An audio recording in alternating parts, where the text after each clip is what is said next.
Welcome to day 28 of the course in Mastery. Today, Tom Wood is going to examine strategies for evaluating opportunities, as well as how to be ready for them when they present themselves. Then, Britt is going to discuss the internal motivations that surround any opportunity. Here's Tom.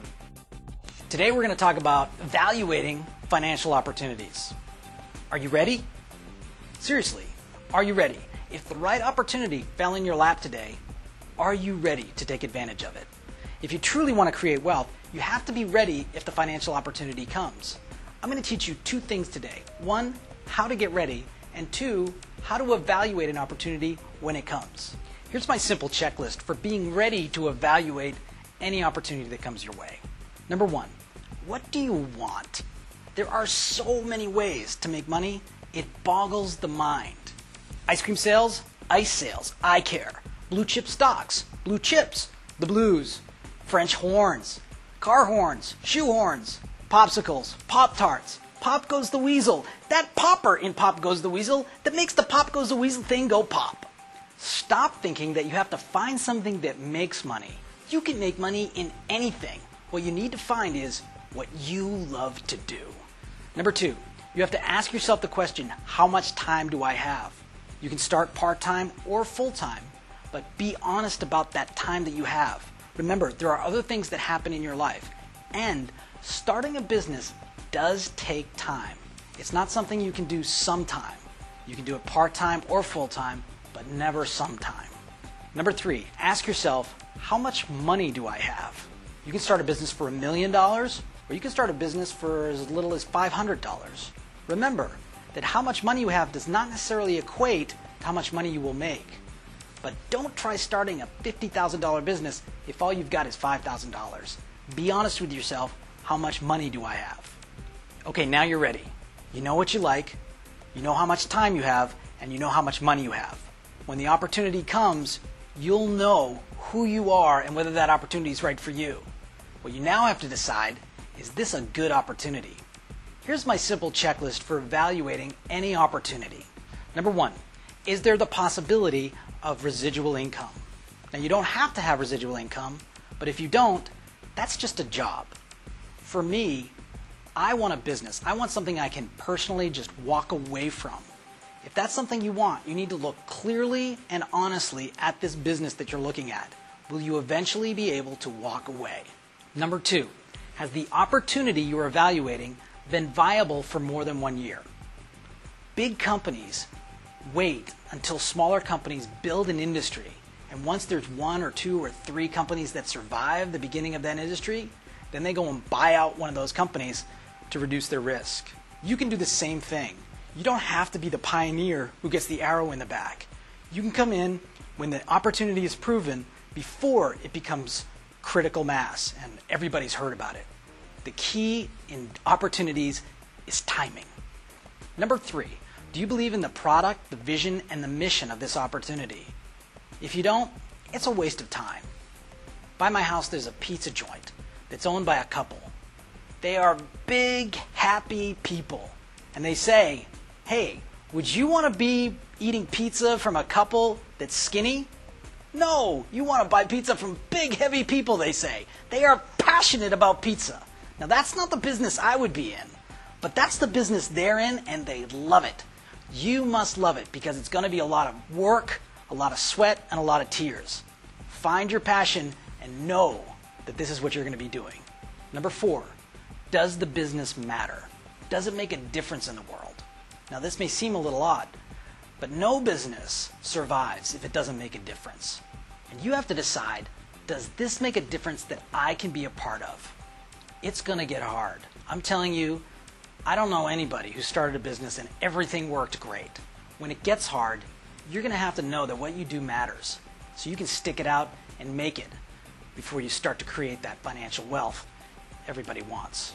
Okay, that's it. Those are the 4 points that I use to evaluate an opportunity. Number one, is there residual income? Number two, has it been in business for a year? Number three, do I love it? Number four, does it matter? If you can say yes to these, you're on your way to a successful business. That's it for today. We'll see you tomorrow.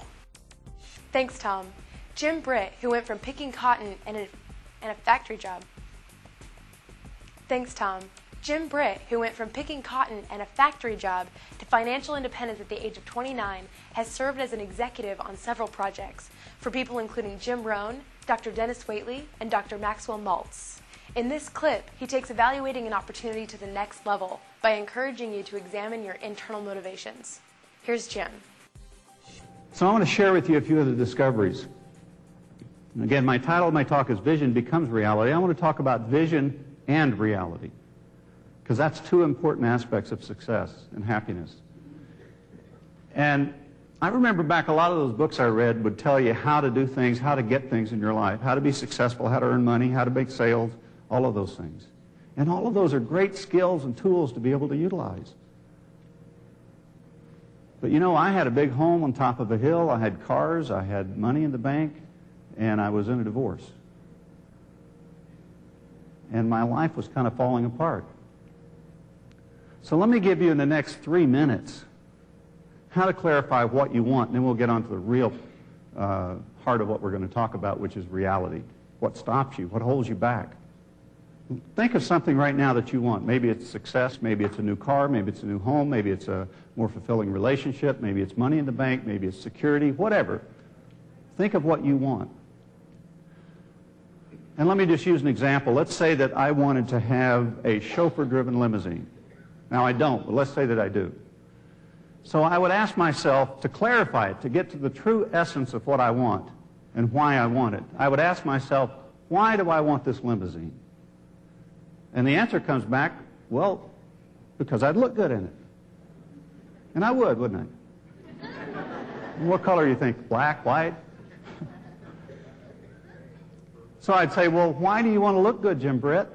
So, well, I want to look good because I want people to notice me. Oh, you want to be noticed. Why do you want to be noticed? Well, I want to be noticed because I want more friends in my life. Oh, you want more friends. So why do you want more friends? I want more friends because I want more love in my life. And why do you want more love in your life? Well, you know, when I was a little baby, I can remember my mother picking me up in her arms and kissing me and hugging me and tucking me in at night. I remember the feeling of that. And that's what I would like to have more of in my life, which is a long way from a chauffeur-driven limousine. Would you agree? You see what we do to ourselves? It's not that we shouldn't have all of those things. It's clarifying why we want it. Because when you get to the pure essence of what you want, you begin to attract it. Because it's pure of the heart. You know exactly what it is and why. Not just what, but why. So the key word there is what? Why? Ask yourself why until you can't answer anymore, and now you've got the essence of what you want. You want success in this business? Why? Want to make more money? You want money? Why? You want security? Why? What you want to do is get down to a feeling, because feelings are like a magnet that attracts. Reality. What stops you?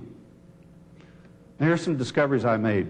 There's really two emotions that we experience as human beings, basically lumped into love and fear. Let me just explain both of them from my definition.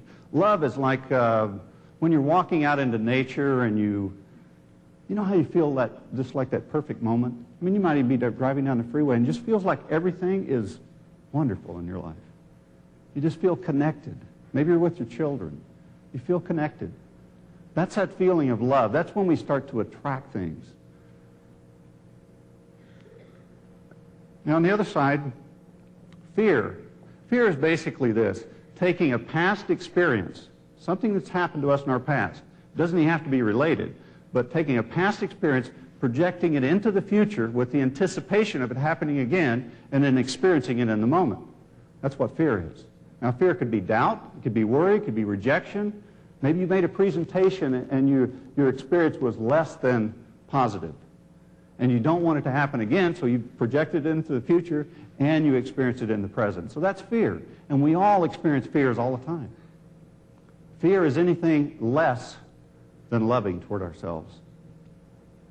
So those two emotions. And it's really what I call a question of honor.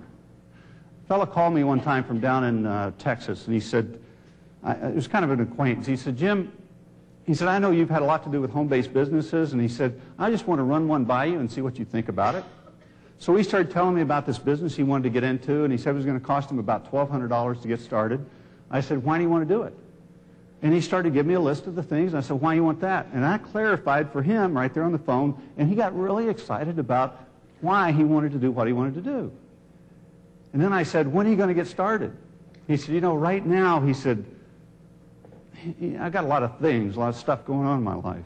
He said, you know, the IRS, he said, they're after me. And he said, I got to get this thing resolved. It's just taking a lot of my energy. And he said, my divorce is kind of almost final. He said, as soon as that's done. And he said, and they're downsizing at my company. And he said, I may get cut, but I'm not sure. And he went through about 5 things. And I said, could I ask you a question? He said, sure. I said, which do you honor the most? Your stuff or your vision of what you want your life to be? He said, well, my vision, of course. I said, then get started today. And he went through his list again. And I don't think he ever got started. So my question to you is, which do you honor the most? Your stuff or your vision? Because here's what I know about stuff. Once you work through all of this set of stuff, you work through all of that, you're going to have a whole new set of stuff to deal with. See, you show me somebody that's in life, that's alive, and doesn't have stuff, and I'll show you somebody that doesn't have a pulse. You're always going to have stuff. It's how we deal with the stuff. It's what we honor. And we can choose to honor our stuff. We can choose to honor a no that somebody gives us. We can choose to honor our bank account that's lacking. Or we can choose to honor our vision of how we would like to have our life to be. I coined a word, I call it, to kind of replace positive and negative for me, because that didn't work for me. I coined a word called resourceful. Resourceful. And if you look up the true definition of resourceful, resourceful, here's what it means. Once again, full of source. Now, if you take source and you look up its true definition, it has 2 definitions. Webster defines it as where all things originate. Not some things, all things originate in source, the source. And it's also defined as love. Resourceful, once again full of what you would love to have in your life. So the question is always, am I moving more into resourcefulness or more into non-resourcefulness or fears? That's the 2 emotions. That's it for today. Tomorrow we're going to talk about a powerful skill that will keep you on the path toward success long after you finish this program. We'll see you tomorrow.